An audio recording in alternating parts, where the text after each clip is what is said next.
안녕하세요. 자식을 위해 과감한 결단을 내려야 했던 60대 여성입니다.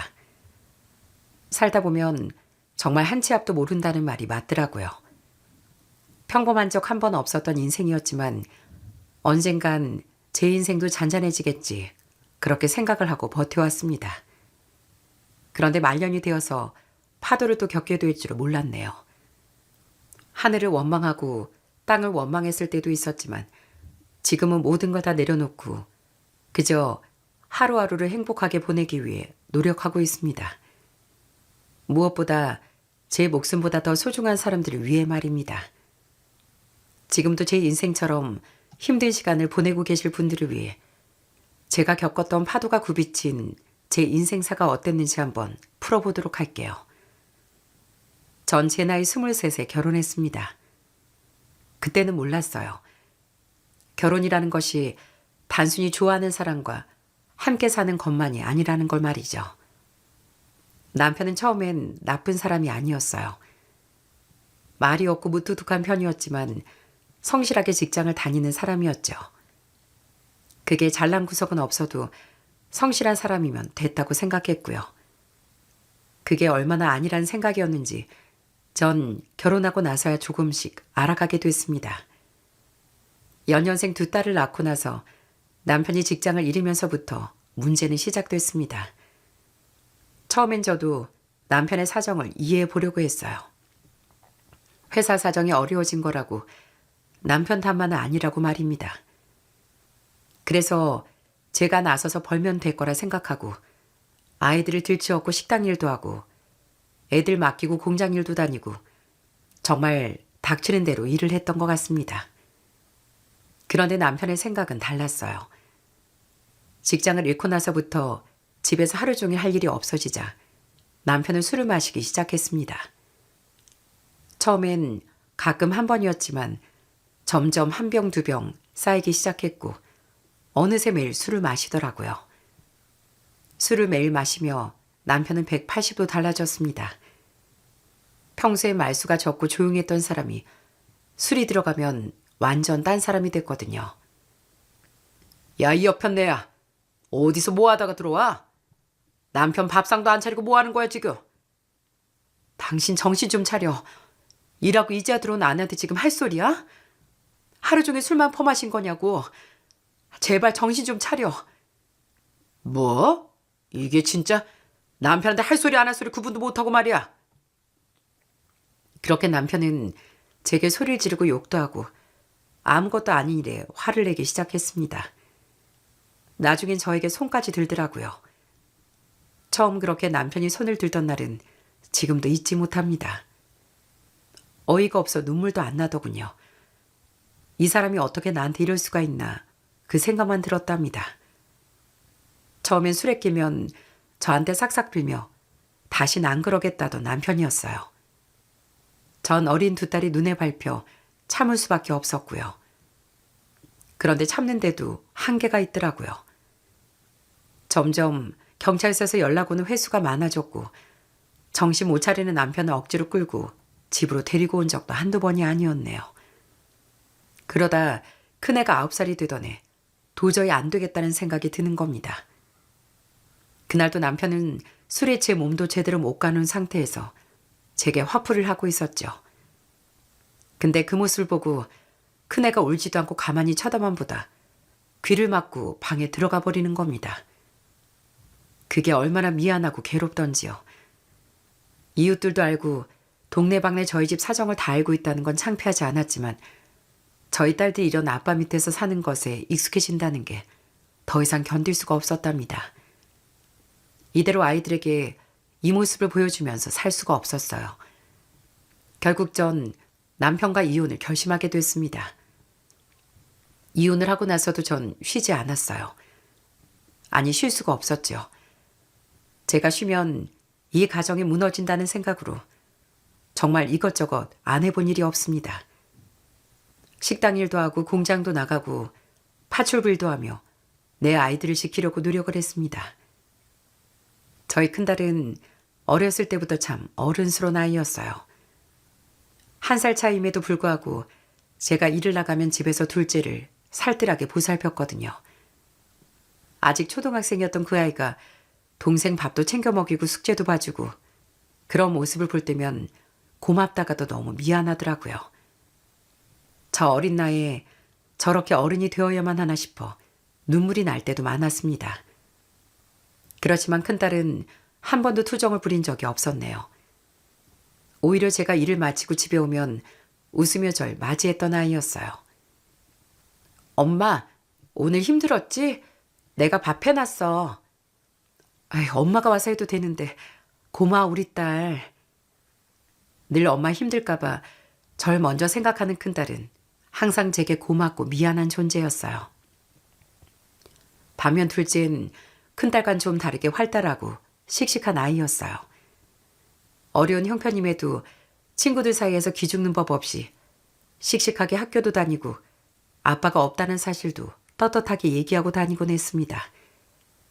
그렇게 저희 셋이 하루하루 버티며 살았습니다.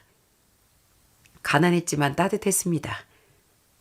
정말 좁은 집에 셋이 붙어 누워 지내야만 했지만 그곳에선 웃음이 끊이질 않았답니다. 아이들에게 해줄 수 있는 건 솔직히 많지 않았어요. 하지만 애들은 그 안에서 너무도 잘 자라줬습니다. 큰애는 교대로 대학을 진학했고 둘째 딸도 좋은 대학에 입학을 하게 됐어요. 졸업 후 교사가 된 큰딸과 어엿한 직장인이 된 둘째 딸을 보며 얼마나 뿌듯하고 기뻤는지 모릅니다. 그렇게 두 딸이 사회에 나서는 걸 보며 전 그제야 조금 숨을 돌릴 수 있겠다고 생각했죠. 그런데 사람 일이라는 게 숨 한 번 돌렸다 싶으면 꼭 무슨 일이 생기더라고요. 제 인생이 딱 그랬습니다. 큰딸이 처음 결혼하겠다고 얘기를 꺼냈을 때 사실 전 많이 놀랐어요. 당시 20대 후반밖에 되지 않았고 제 눈엔 아직 어리다고 생각했거든요. 그래도 데리고 온 사윗감은 나쁜 사람은 아닌 것 같더라고요. 인상도 순하고 말도 조리 있게 잘하고 저한테도 예의 바르게 대했거든요. 사업도 잘 꾸리고 있으니 둘이 잘 살 수 있겠거니 생각했습니다. 결혼 준비라며 저도 나름 모아둔 돈으로 딸 혼수에 보태주려고 했어요. 그때 사이가 정말 제게 고마워했습니다. 장모님, 정말 감사합니다. 이렇게까지 안 해주셔도 되는데요. 아닐세, 우리 딸 앞으로 행복하게 잘해주게나. 자네랑 우리 딸 잘 사는 게 내가 바라는 거야. 그렇게 결혼한 큰딸은 처음 2년 동안 정말 괜찮았어요. 큰딸이 전화할 때마다 목소리엔 생기가 넘쳤답니다. 지 남편이 이런 걸 해줬다, 주말에 어딜 갔다 왔다 그러며 소소한 이야기를 해주는데 그 이야기를 들을 때마다 저도 덩달아 기분이 좋았습니다. 그런데 큰딸이 결혼하고 2년이 지나면서부터 조금씩 분위기가 달라졌습니다. 어느 날 밤 큰딸에게서 전화가 왔더라고요. 엄마, 나 부탁이 있는데 혹시나 2천만 원 정도만 빌려줄 수 있을까? 2천만 원? 아니, 갑자기 그 돈은 왜? 무슨 일이라도 있는 거야? 아니, 그게 아니고 우리 사는 집 있잖아. 집주인이 갑자기 전세금을 올리겠다네. 아니면 이사 가라고 하는데 솔직히 이사 가면 또 돈도 들고 여기서 그냥 쭉 사는 게 나을 것 같아서 마침 재계약할 때라 돈이 좀 필요한데 혹시나 엄마 있으면 빌려줄 수 있어? 전 큰딸의 말을 믿었습니다. 당시 집값도 계속 오르고 있던 시점이었고 딸도 이래저래 알아보다 저한테 부탁을 하나 보다 생각했거든요. 그래서 있던 돈을 꺼내 보내줬습니다. 그런데 또 얼마 지나지 않아 저에게 전화가 또 왔더라고요. 이번에도 큰 돈을 빌려달라고 부탁을 하더라고요. 엄마, 우리 아버님이 몸이 좀 안 좋으셔서 병원에 입원하셨어. 뭐? 사돈께서 몸이 안 좋으시다고? 얼마나 안 좋으신데, 수술을 받으셔야 할 것 같은데 문제는 보험이 하나도 없으시대. 그래서 우리가 좀 도와드려야 할 것 같아. 근데 우리 자금 사정이 좀 빠듯해서 혹시 한 1,000만 원만 엄마 빌려줄 수 있어? 이때까지만 해도 시부모님 문제라는데 어떻게 안 줄 수 없겠다는 생각이 들어 기꺼이 도움을 줬습니다. 그런데 거기서 끝이 아니었어요. 이후에도 또 전화가 왔더라고요. 이번엔 사위 사업이 힘들다며 한 번만 도와달라는 겁니다.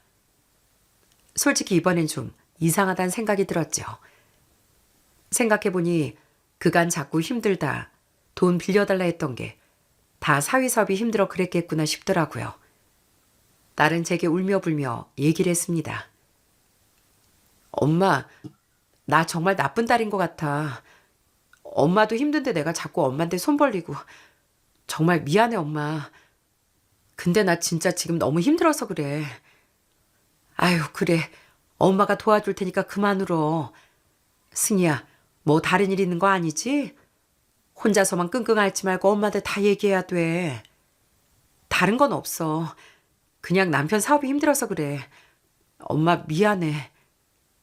전 큰딸의 울음소리에 가슴이 쿵 내려앉는 것 같았습니다. 자식이 그렇게 오열하는데 외면할 부모가 어디 있겠습니까? 힘들면 기대라고 엄마가 있으니 걱정 말라고 안심시키고선 어떻게든 큰딸을 도와주려고 했죠. 그렇지만 큰딸의 사정은 좋아지는 것 같지 않았습니다. 처음엔 큰 돈을 요구하더니 어느 순간 10만 원, 5만 원 이렇게 작은 돈도 빌려달라고 연락이 오더라고요. 분명 학교에서 멀쩡히 일하고 있는데 단돈 5만 원도 없는 상황인가 싶어 너무나 걱정이 됐습니다. 그러던 어느 날 충격적인 소식이 들려왔어요. 그 착하디 착했던 우리 큰딸이 스스로 세상을 떠났다는 소식이었죠. 이게 도대체 어떻게 된 일인지 무슨 일이 있었던 건지 전 알 수조차 없었습니다. 그런데 딸이 남겨둔 유서를 보고 그제서야 모든 사실을 알게 됐습니다. 딸은 그동안 사위 뒤치다거리를 하고 있었더라고요. 사위는 주식에 빠져 집이고 대출이고 받을 수 있는 건 다 받고 하다못해 사채까지 손을 댄 겁니다. 딸의 유품을 정리하던 중 딸의 공책을 하나 발견했는데 거기엔 날짜 빌린 돈 그리고 그날 있었던 일들이 짧게 글로 남겨져 있더라고요. 2월 27일 남편더러 엄마한테 빌린 돈 언제 갚을 거냐고 해도 답이 없다. 엄마한테 미안해서 전화도 못하겠다. 4월 21일 학교에 사채업자가 찾아왔다. 내 이름을 부르며 돈 갚으라고 복도에서부터 쩌렁쩌렁 소리를 치는 그 사람들 때문에 교장실까지 불려갔다. 학교에서 고개를 들 수가 없다. 사위 빚 때문에 결국 학교까지 사채업자들이 들이닥쳤고 결국 큰딸은 교장실까지 불려갔답니다. 동료 교사들도 학생들도 다 있는 그곳에서 큰딸은 얼마나 마음이 무너졌겠어요.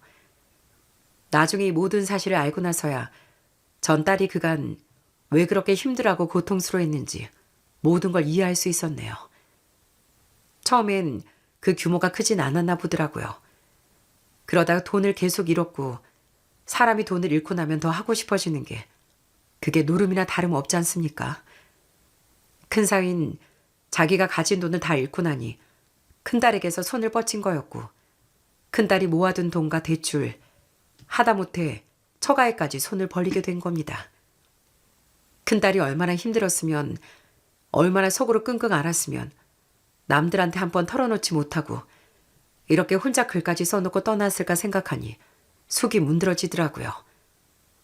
큰 사위는 그제서야 오열했습니다. 장모님, 정말 죄송합니다. 저도 잘해보려다가 자네가 어떻게 이럴 수가 있나. 우리 딸 당장 살려내. 우리 딸 살려내라고. 진작에 이런 일이 있어서 말을 했어야지. 어떻게 이래. 전 살 부여잡고 오열했습니다. 작은 딸 역시 큰딸의 영정 앞에서 무너졌어요. 언니 힘들면 나한테라도 얘기를 했어야지. 나한테 말하면 됐잖아. 왜 혼자 그런 선택을 했어? 왜? 그 울음소리가 아직 귓가에 울려 퍼지는 것 같습니다. 장례식이 어떻게 치러진 줄도 모르고 그렇게 정신없이 장례를 끝마치고 큰 사위는 충격으로 결국 술에 의지하기 시작했어요. 자책하면서 술 마시고 나중엔 알코올 중독으로 정신병원까지 입원했다고 들었습니다. 그 후론 연락이 완전 끊겼고요.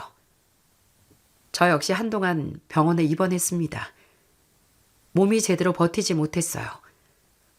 마음이 무너지면 몸도 같이 무너지더라고요. 입원해서 누워있는데 그때 절 버티게 해준 사람이 있었답니다. 바로 둘째 딸이었어요. 둘째 딸은 제가 입원해 있는 내내 병원에서 제 간병을 도왔습니다. 엄마, 나 여기 있어. 엄마 힘들지? 내가 엄마 옆에 있을게. 지희야, 너도 힘들 텐데 이러지 않아도 돼. 넌 회사 나가야지. 집에 가서 푹 좀 쉬어. 나한테는 엄마가 더 중요해. 회사 내가 알아서 할 테니까 엄만 걱정하지 마. 그 말이 얼마나 고마웠는지 모릅니다. 큰딸을 잃은 슬픔에 몸도 마음도 다 무너진 상태였는데 둘째가 그렇게 곁에 있어주니 그나마 버틸 수 있었어요. 태어나고 나서도 둘째 딸은 계속 절 찾아왔습니다. 직장 때문에 멀리 떨어져 살고 있었는데 거의 이틀에 한 번꼴은 찾아와 밥은 잘 먹는지 약은 챙겨 먹는지 어디 불편한 곳은 없는지 절 살뜰히 챙겨주더라고요. 그렇게 시간이 흘러가다 보니 큰딸 잃은 상처가 완전히 아물 수는 없었지만 그래도 둘째 딸 덕분에 하루하루를 살아낼 수 있었답니다. 그리고 둘째 딸이 30대 중반이 됐을 무렵 반가운 소식이 들려왔어요. 바로 결혼을 하고 싶다는 거였죠. 엄마, 나 요즘 만나는 사람 있는데 실은 결혼 생각도 있어. 한번 엄마가 만나볼 수 있을까? 아유, 정말? 그럼 엄마가 한번 봐야지. 그래, 어떤 사람인데? 나보다 5살 많아. 아는 분 소개로 만났는데 아마 엄마도 보면 좋아할 거야. 그렇게 처음 둘째 사이를 만나게 됐습니다. 첫인상은 참 좋았어요. 나이가 있어서인지 듬직한 느낌의 절 대하는 태도도 깍듯하고 예의가 참 바르더라고요. 결혼 허락을 하고 준비를 할 때 집안도 넉넉한 편이라 신혼집으로 12억짜리 아파트를 마련해 줄 수 있을 정도였네요. 솔직히 전 그게 좀 미안하더라고요. 사위 집안에서 그렇게 좋은 집을 마련해 주는데 전 형편이 넉넉지 않으니 해줄 수 있는 게 많지 않았거든요. 그래도 신혼 가구만큼은 제가 해주고 싶었습니다. 그래서 있는 돈 없는 돈 다 긁어 모아 제일 좋은 곳으로 해줬죠. 그랬더니 사이가 얼마나 저에게 고마워했는지 모릅니다. 결혼식 이후에도 둘째 사이는 참 좋은 사이였어요. 제가 건강검진을 받아야 할 때가 오면 직접 모셔다 드리겠다고 나서고 백화점에 데리고 가 옷도 사주고 신발도 사주고 또 때 되면 영양제까지 챙겨줬습니다. 장모님, 지난번에 드린 건 다 드셨죠? 이거 새로 사왔어요. 이번에도 꼭 잊지 말고 챙겨 드세요. 아이고, 함서방, 이런 거 안 챙겨줘도 된다니까. 당연히 제가 챙겨드려야죠. 전 이 세상에서 저희 아내가 제일 소중합니다. 우리 아내가 제일 사랑하는 장모님을 그럼 제가 챙겨야죠. 사위의 그 말을 들었을 땐 얼마나 흐뭇하던지요. 큰딸 일을 겪고 나서 사위복은 없나 보다 생각했는데 그래도 둘째 딸이 좋은 사람을 만나 참 잘 됐구나 싶었어요. 둘째 딸도 늘 행복해했습니다. 큰딸을 잃고 나서 제가 바란 건 딱 하나였어요. 둘째만큼은 행복하게 가정을 꾸려 살기만을 바래왔습니다. 바로 그 바람이 이뤄지는 것 같아 너무 행복해 눈물이 다 나올 지경이었어요. 그러다 결혼한 지 1년쯤 됐을 때 둘째 딸에게서 기쁜 소식이 전해졌습니다. 바로 임신을 했다는 거였어요. 엄마, 나 임신했어. 나 드디어 엄마 된대. 뭐, 정말? 아, 진짜 네가 임신했다고? 방금 병원 가서 확인했어. 그리고 더 놀랄 소식이 있는데 하나가 아니고 둘이래. 쌍둥이를 임신했다는 둘째 딸 소식에 전 깜짝 놀랐습니다. 사위 역시 아이 소식에 감격해 눈물까지 흘렸다더라고요. 온 집안의 기쁨이 넘쳐 흘렀고 잃었던 웃음이 돌아오는 것 같았습니다. 그런데 둘째 딸 출산이 다가오며 걱정을 많이 하더라고요. 아무래도 직장 복직 때문에 고민을 하는 것 같이 보였습니다. 전보다 많이 나아졌다고 하지만 솔직히 육아휴직 후에 회사로 복귀하는 게 쉽지 않다는 건 저도 알고 있었죠. 더군다나 한 명도 아니고 둘이니 둘째 딸은 어떻게 해야 하나 고민이 참 많았습니다. 그런 둘째 딸에게 제가 먼저 말을 꺼냈어요. 지희야, 걱정하지 마. 엄마가 우리 손주들 다 봐줄 테니까 넌 그냥 직장 나가. 엄마, 정말 그래도 괜찮겠어? 엄마가 너무 힘들지 않겠어? 아유, 힘들긴. 손주 보는 게 얼마나 즐거운데. 엄마한테 맡겨. 엄마가 잘할 테니까. 그렇게 전 딸네 집에 들어가 손주들을 돌보게 됐습니다. 밥도 해주고 집안일도 도맡으며 둘째 딸과 사이가 걱정 없이 일을 할 수 있도록 했습니다. 지방에 살고 있던 안사동께선 종종 찾아오셨는데 그때마다 빈손으로 오시는 법이 없었죠. 어찌나 따뜻하고 좋은 분이었는지 늘 오실 때마다 절 챙겨주시더라고요. 사부인, 정말 고생이 많으십니다. 한 명도 아니고 둘이나 보시느라 그래 얼마나 힘드세요. 제가 가까이 살았으면 제가 와서 도와드렸을 텐데 이렇게 가끔씩밖에 못하 정말 죄송하네요. 아유, 별 말씀을요. 제가 좋아서 하는 일인데요, 뭘. 매번 이렇게 챙겨서 오시니 사돈이 더 힘드시죠. 아유, 힘들긴요. 사부인이 더 힘드실 텐데 이쯤은 별것도 아닙니다. 안사동께선 제 생일에도 직접 선물까지 사서 오시고 같이 밥도 먹고 가시곤 했습니다.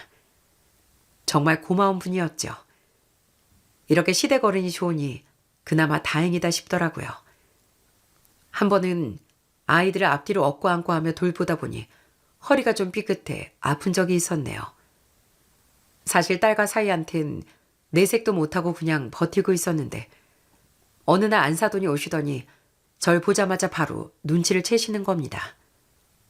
아니, 사부인, 어디 안 좋으세요? 안색이 별로 안 좋아 보이시는데 어디 아프신 건가요? 아닙니다. 아니, 괜찮습니다. 피곤해서 그렇죠, 뭐. 그냥 피곤해서 그러신 게 아닌 것 같은데 어디가 아프신데요? 말씀을 해보세요. 병원이라도 가보셔야죠. 아유, 아닙니다. 그냥 허리가 좀 별거 아니에요. 그런데 그 말이 끝나기 무섭게 안사도는 가방을 열더니 그 안에서 파스를 꺼내셨습니다. 혹시나 싶어 올 때 하나 챙겨왔다며 제게 얘기를 하시더라고요. 사돈, 여기 한번 앉아보세요. 제가 이거 좀 붙여드릴게요. 안 그래도 아이 보시느라 여기저기 쑤시고 아플 텐데 혹시나 싶어 챙겨왔는데 잘 가지고 왔네요. 일단 임시방편으로 좀 앉아보세요.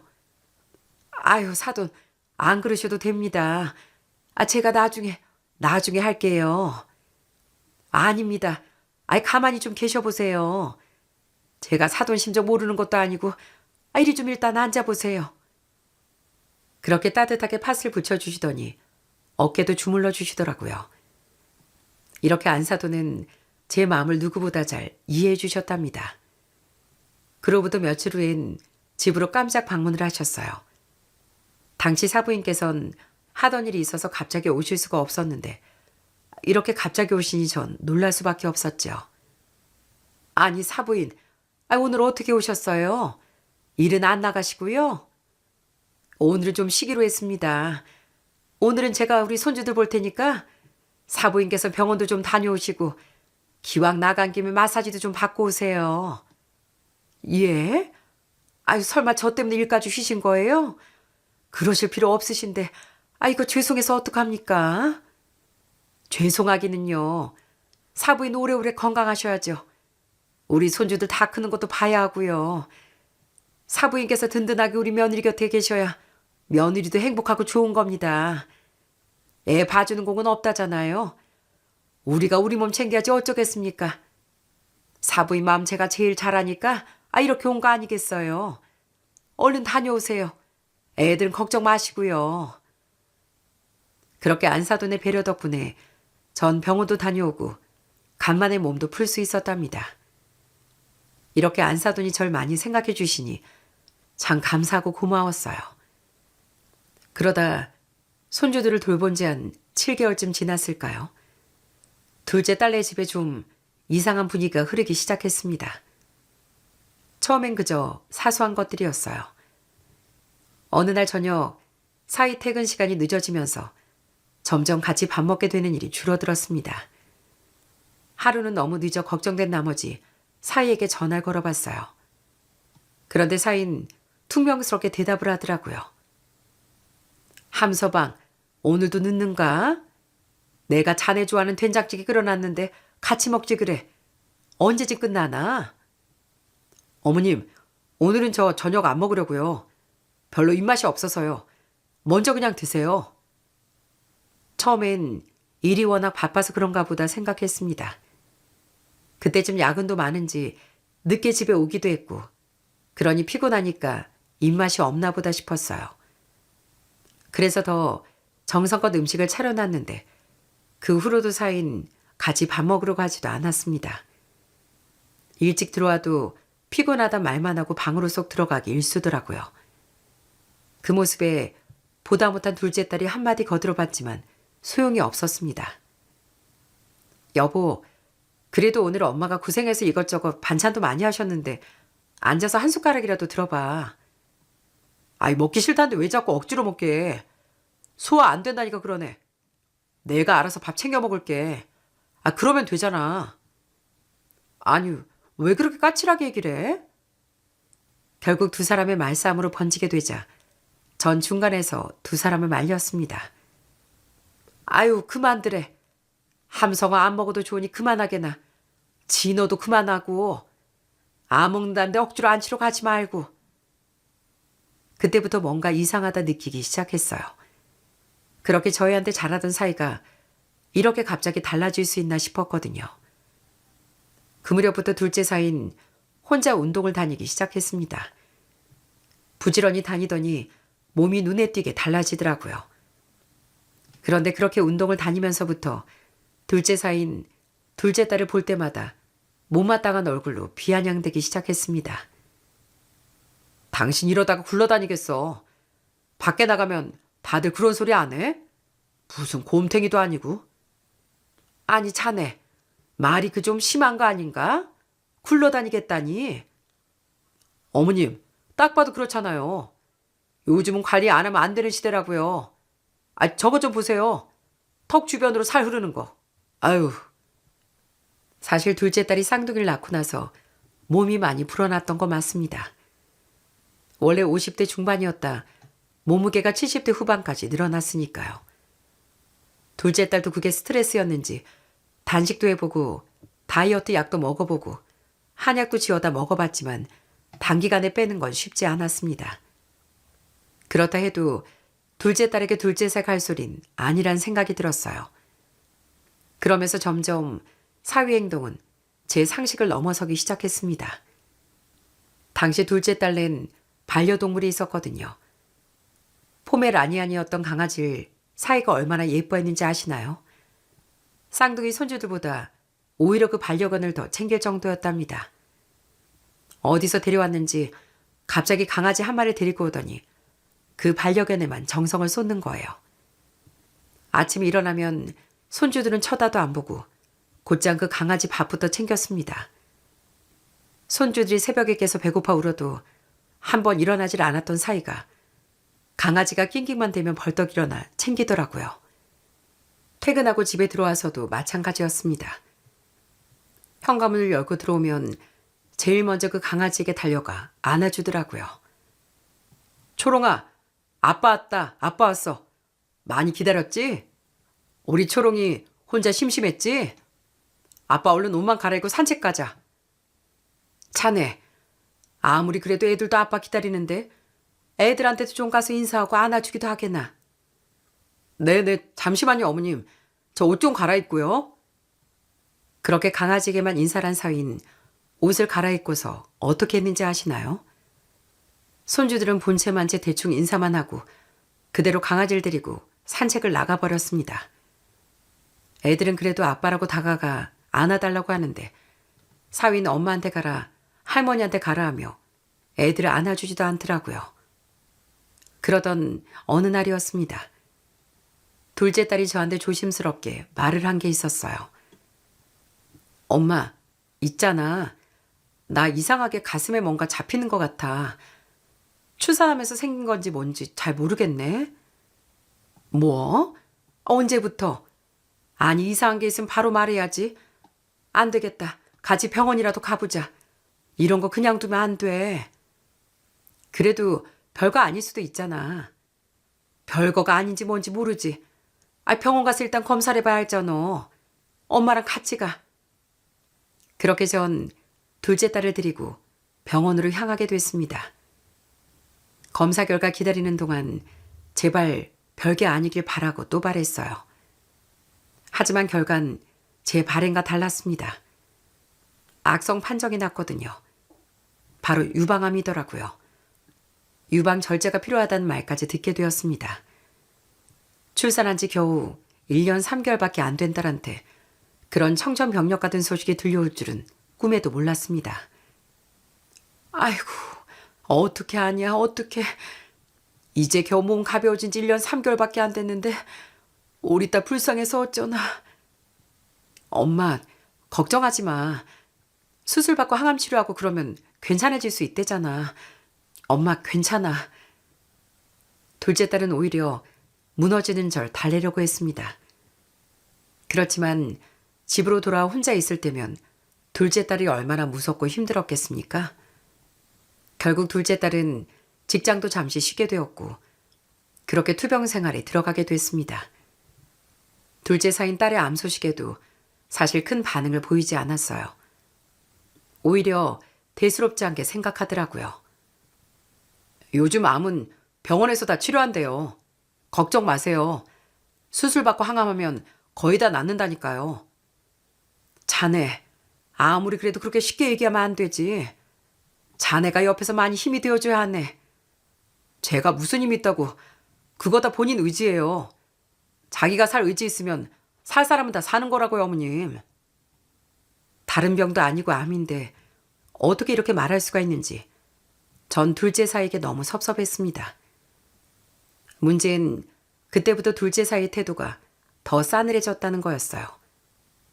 아픈 아내를 챙기긴커녕 손주들도 제대로 돌보지 않았습니다. 야근을 핑계로 외박도 잦아지기 시작했고요.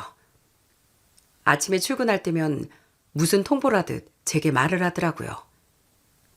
어머니, 저 오늘 친구들 모임이 있어서요. 1박 2일로 여행 갔다 올게요. 어머님, 지인들이랑 저 낚시 다녀오려고 해서 하루 자고 올 거니까 기다리지 마세요. 어떻게 아픈 아내가 집에 있는데 저런 말을 할 수가 있는지 이해가 되지 않았습니다. 오죽했으면 가끔씩 오는 안사돈께서 그런 사회 행동을 보고 참지 못하고 소리를 지르셨겠어요. 한 번은 안사돈이 며느리 보려고 올라오셨다. 그날도 반려견 산책을 시켜준다며 나갔다. 늦게 들어온 사일 보고 화를 냈습니다. 너 지금 어디 갔다 와? 어? 지금 어디 갔다 오냐고? 어? 엄마 언제 오셨어?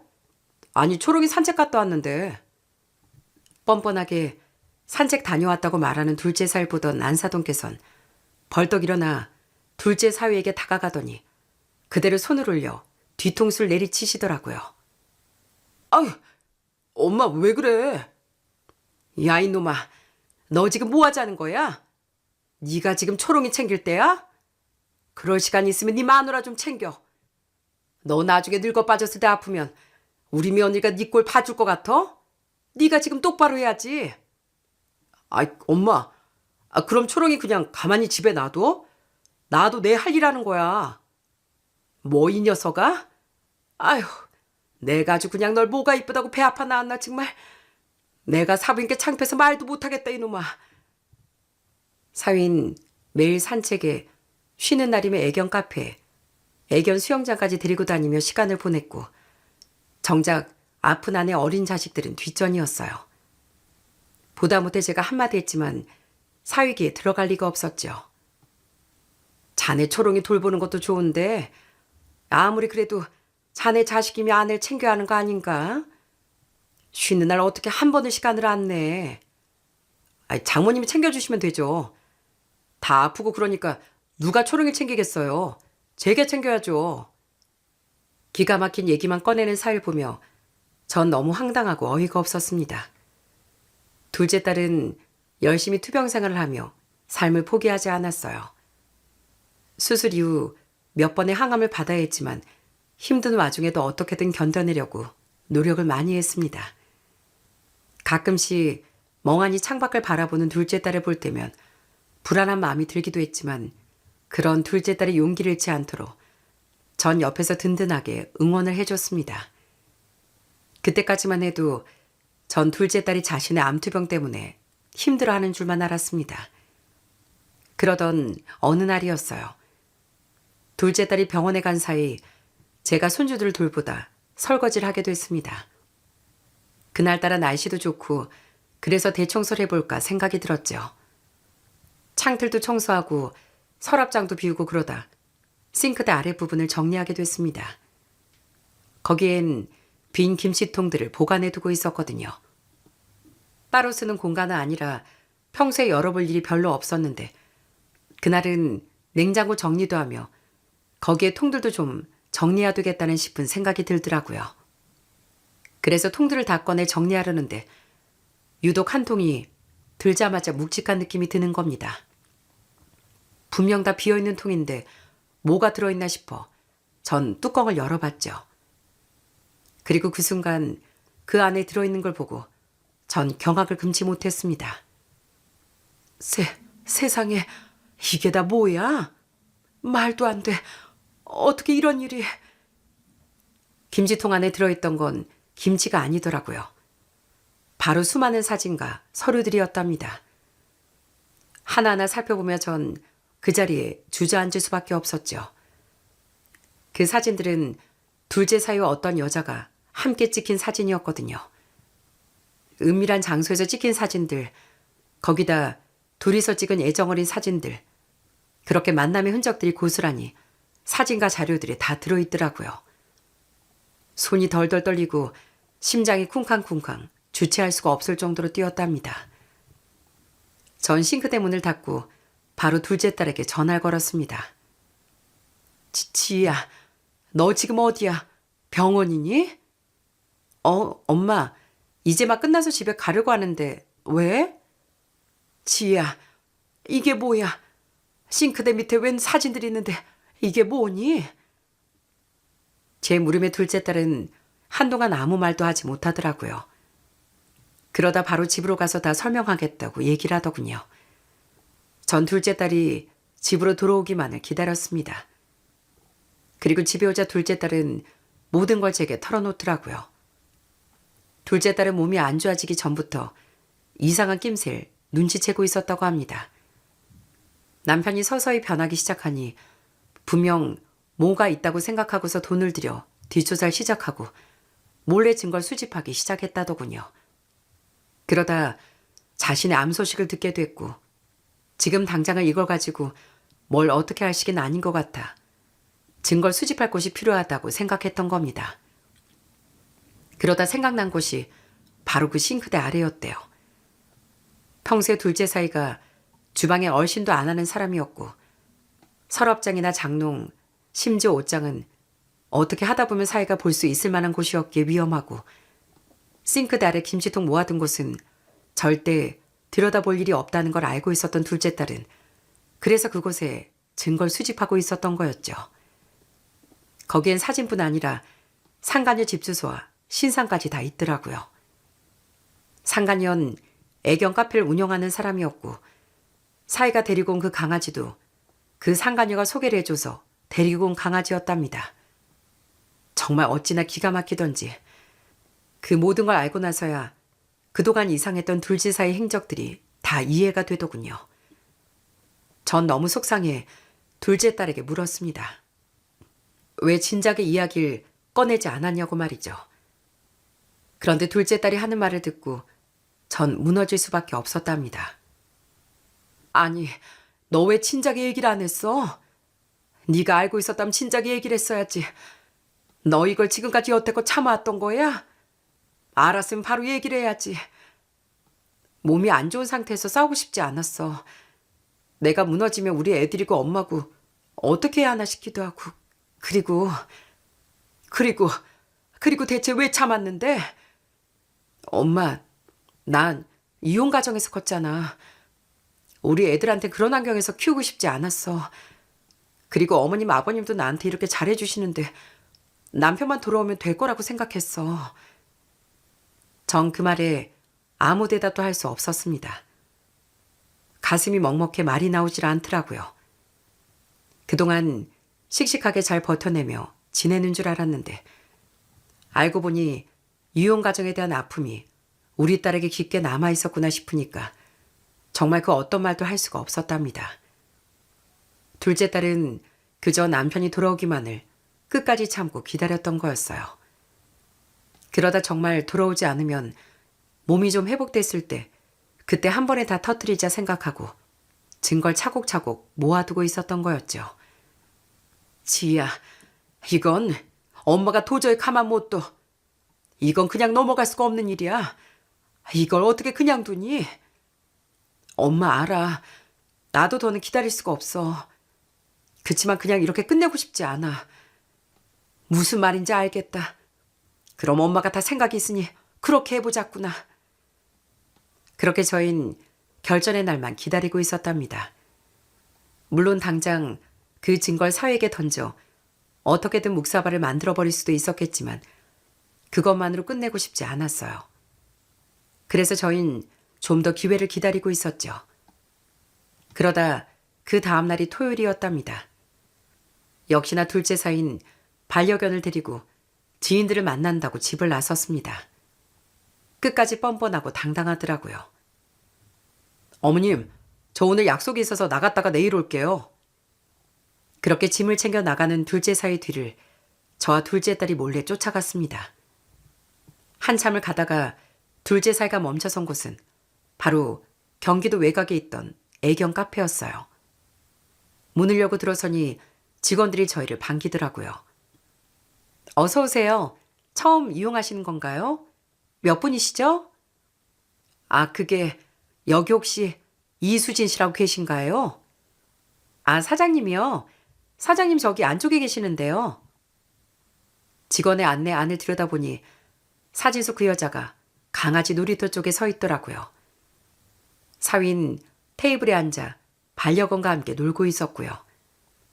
그땐 저희를 발견하지 못한 듯 보였습니다.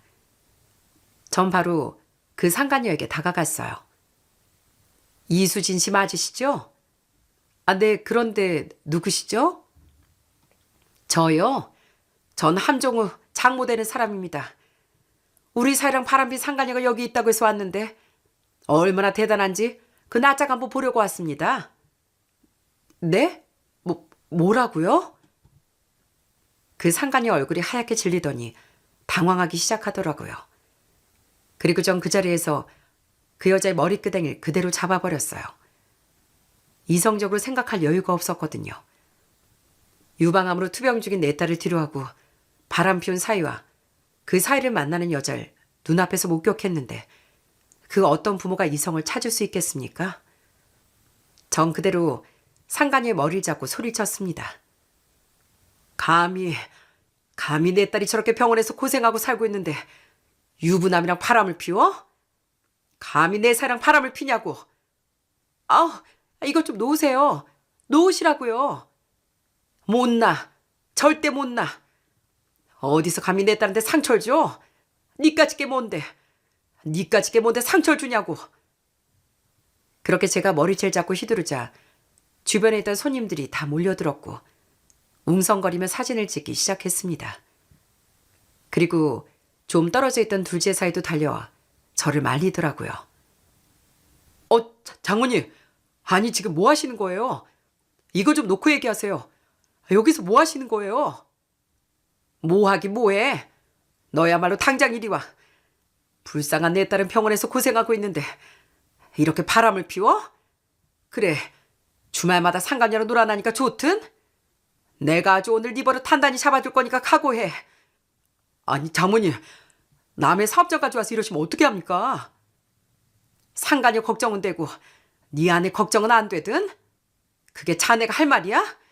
어디서 뻔뻔하게 그 입에서 그딴 말이 왜 나와? 아 진짜 교양 웃기게 뭐 하는 짓이냐고요. 말로 하세요, 말로.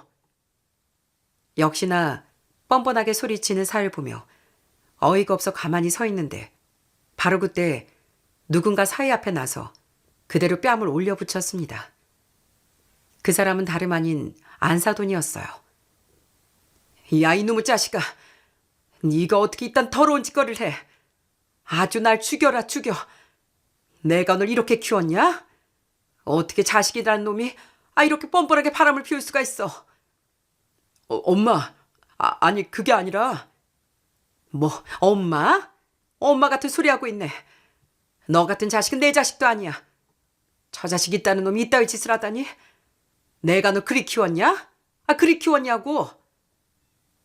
그렇게 그 애견 카페는 아수라장이 됐습니다. 직원들은 서둘러 상황을 수습하고 카페에 있던 손님들을 내보냈어요. 그 사이 그 상간녀란 사람도 이미 도망을 가버렸답니다. 알고 보니 상간녀와 둘째 사이인 같은 대학 선후배 사이였고 캠퍼스 커플이었나 보더라고요.